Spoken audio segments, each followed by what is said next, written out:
Assalamualaikum warahmatullahi wabarakatuh. Perkenalkan, nama saya Nurul Solehah, mahasiswi dari Universitas Digital Teknologi dengan NPM 101203488. Di sini saya akan menyampaikan materi pendidikan agama Islam yang berjudul Kematian dan Dorongan untuk Selalu Mengingatnya. Dalam slide pertama ada arti kematian menurut Islam. Kematian merupakan sesuatu yang sangat menakutkan.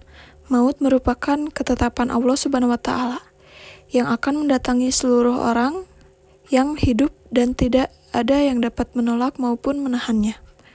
Maka kita harus menyiapkan diri untuk menghadapinya dengan keimanan dan amal soleh. Selanjutnya ada keutamaan mengingat kematian. Setiap makhluk yang hidup di dunia ini pasti akan menjumpai kematian. Karena itu, dalam Islam dianjurkan untuk selalu mempersiapkan dan mengingat kematian. Dalam kitab Tanqih Al-Qul, Syekh Nawawi Al-Bantani menjelaskan hadis-hadis tentang keutamaan mengingat kematian. Menurut Syekh Nawawi, mengingat kematian memiliki banyak keutamaan, memiliki nilai pahala dan manfaat.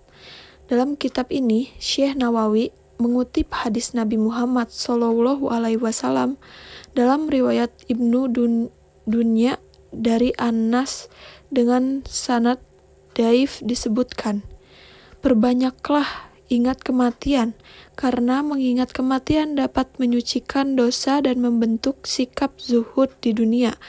Bila kamu semua mengingatnya dalam keadaan kaya, maka dapat menghilangkannya, dan bila kamu mengingatnya ketika kafir, maka dapat merelakan kehidupanmu."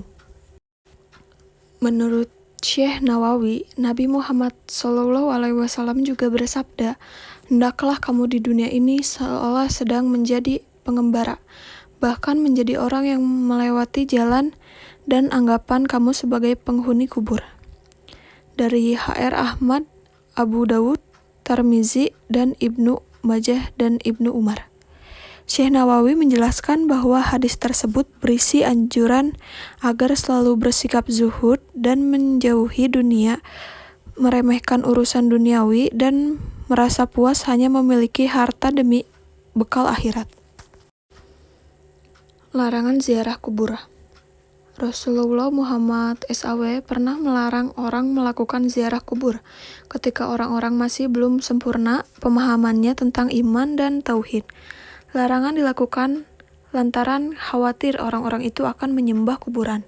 Tapi setelah Rasulullah menjalankan dakwah hingga orang-orang mengerti dengan baik makna tauhid dan iman, Rasulullah justru menganjurkan orang-orang untuk berziarah kubur. Rasulullah bersabda, dari Ibnu Mas'ud R.A., sesungguhnya Nabi SAW bersabda, "Aku dulu telah melarang kamu berziarah kubur, maka sekarang berziarahlah ke kubur, karena ziarah kubur itu dapat menjauhkan keduniaan dan dapat pula mengingat alam akhirat." H.R. Ibnu Majah. Berikutnya ada 4 manfaat mengingat kematian. Yang pertama ada lebih bersyukur. Yang kedua adalah pengingat untuk meningkatkan keimanan. Ketiga adalah menambah khusyuk dalam sholat. Keempat, yang terakhir, segera bertaubat. Di slide selanjutnya ada agar hati selalu mengingat kematian. Imam Ghazali mengatakan mati adalah sesuatu yang menakutkan dan mengerikan. Dahsyatnya kejadian dan besarnya bencana adalah kematian. Kebanyakan manusia lalai dan lengah terhadap mati karena mereka tidak mentafakurinya. Hendaklah kita menjadi seperti orang yang tengah berada dalam perjalanan laut atau padang Sahara yang keras dan penuh bahaya.